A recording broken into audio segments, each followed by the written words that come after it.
We're on the road.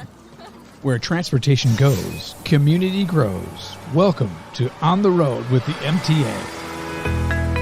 And welcome to On the Road with MTA, the MTA. I'm Jay Gibbons alongside with Stephanie Kay from the MTA. How are you? I am well, thank you, Jay. Yeah, thanks for always doing these. I know you're a busy boy, but you always come down to make sure that we can produce these just right, and I appreciate Just that. right. Yes. I know you've been busy, too. You've been traveling. We're going to talk about that a little later, too. Yep. I see a little beard going on. What's going on there? It's because I didn't want to shave today. I get it. I know. Yep. With this rain, sometimes it just makes you feel like you just want to go back to bed, doesn't it? It's just like curl up and just like go right back to bed. It's going to be more and more like that as it gets closer to fall, too. So might as well grow a beard and be done with it. Yep. But my mom's almost done with her treatment for cancer. I have to go in every single day for 7 weeks. She's 93 years old, and she has a cancer that's very fast growing. So we go to Carmonas Cancer Institute every day, Monday through Friday, for 7 weeks. This is her last week, thank goodness. But while I'm in there, I always meet somebody so interesting. You just don't know what people are going through. So it takes some time to just say hello to the neighbor next to you and talk to them, and you'll find out some great information. This one little boy's only 4 years old. His name's Amir, and he has just such energy and just such a sweet little spirit. And he's having to suffer with the treatments right now, too. So we're saying prayers for him. Yeah, I met his mother. But I also met somebody else, and she said that her brother was raised right here in Mount Morris, Michigan, and they said he was autistic.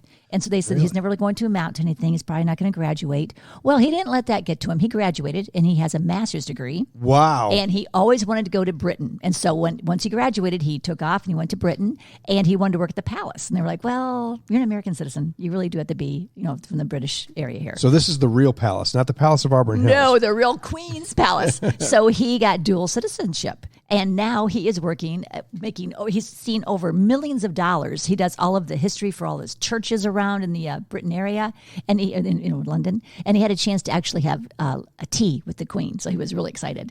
He said he had to wear a certain height top hat. Wow. They had to wear tails. They had to wear a certain color. He had to have it sit a certain way and wait for the Queen to speak to him first.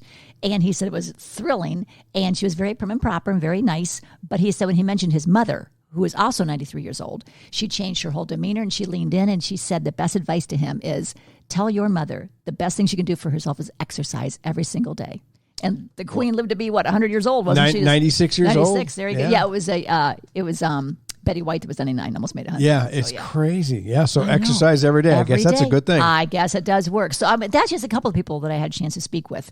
But the one that I thought was the most interesting, too, is there was a lady right next to me, and she was just kind of quiet at first, and she said she came in an hour earlier, and I started asking her what she did, and her story was so interesting. I said, hang on a second. Do you mind if I record this? Because this would make a great podcast. You just never know what somebody's history is. Yep. And she said, well, sure. So I want you to hear the interview I had just done with this young lady. Well, first of all, let me get your name. What's your name? Sandra Brady. Okay, Sandra, so you said you went to police academy and you're 49. Tell me about that. I went to police academy at the age of 49.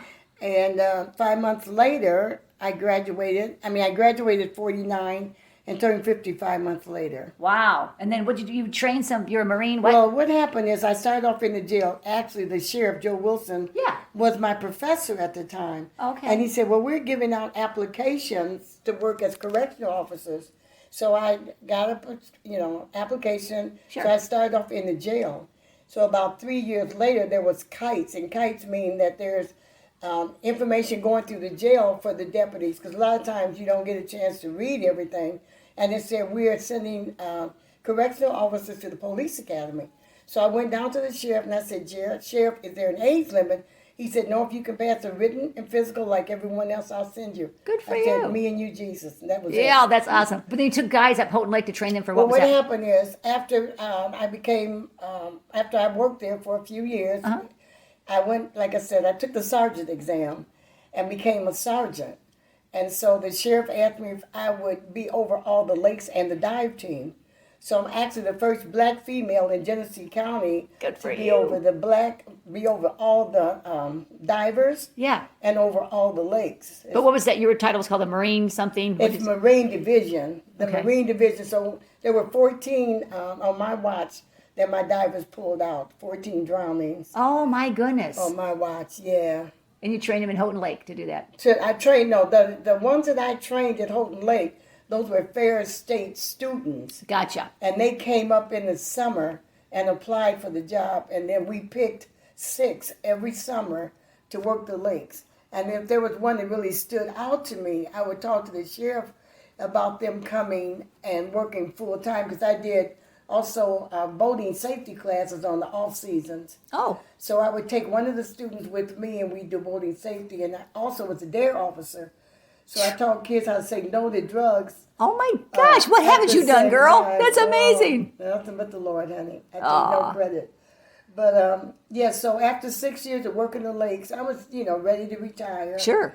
So I retired, but then I went back to my home, which is in Lake County, Idlewild, Michigan. Yeah? I don't know if you ever heard of it. It's a famous black resort. No. Oh my God. Put down zip code 49642. Look up the history. They call it the Black Garden of Eden. Really? And back in the 20s and 30s, even though black people had money, they weren't allowed to go to the clubs, that used lakes. So there were 3 white men out of Chicago. They got together and they bought up all this land in Idlewild, Yates Township, with the stipulation, this one area, that they would only sell property to wealthy blacks. So anybody that was anybody from in fact, I don't know if you ever heard of Dr. Daniel Hale Williams. He was the first doctor to perform open heart surgery. He was black. Oh my gosh. He has a home up there. Well, he's dead now. But so many famous people. In fact, my uncle taught Joe Lewis's wife how to swim. Really? Anybody from Samuel Davis Jr. That's where a lot of the Motown people got their start. Yeah. Idlewild, Michigan. Idlewild. Look up the history. I will. And what I do, we do tours, my husband and I, just for the fun of it. Now, we usually go south. For the last 15 years, we go to Louisiana for the winter. But because of COVID, we haven't went for 2 winters. Oh. But usually, in the summer, we do tours. We have a side-by-side, and we take people around just for the fun of it. Well, you've had an interesting life. Well, thank you. That's amazing. Well, Thank you for sharing I can tell you the reason I got into law enforcement. I had a brother in and out of prison for 30 years, and I always wondered what would make someone keep going back. My desire, I never even thought about being a police officer. Really? But I thought the best way to learn would to get involved. So I went and got a degree in criminal justice and went from there. Wow. You have a heart for the Lord, too, don't you? I can feel it. I love the Lord. Yeah. Well, I mean, he's my everything. I almost died several times. In fact, I was at a revival, and this evangelist called me up. Now, I know some of them are crooked, but God's word can stand the test. He called me up, and he said, "You've been having problems with your stomach. Is that right?" And I said, "I have." Long story short, he said, "I hear the name Sandra. Does that mean anything?" That's my real name. Oh, my goodness. He said, "How many people with the Lord know you by your real name?" Because I told him, most of my friends call me Sandy. And from that day to this day, I never had another attack.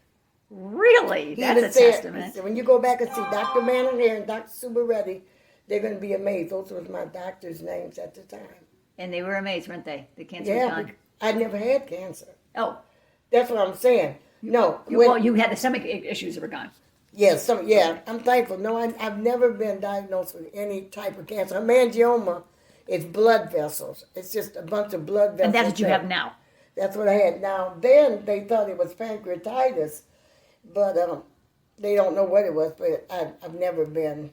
Yeah, and this is why my heart. I pray for everyone here. Oh, that's so sweet. Because most of the people here are suffering from cancer. Well, I'll just share with you that my mom's 93 years old, and she's in there getting proton treatment right now. Her name's Joan. We can use your prayers. I'll put her on my list. Thank you, I just lost a brother to cancer. I've lost a sister to cancer, but I will put Joan. I have a list every morning.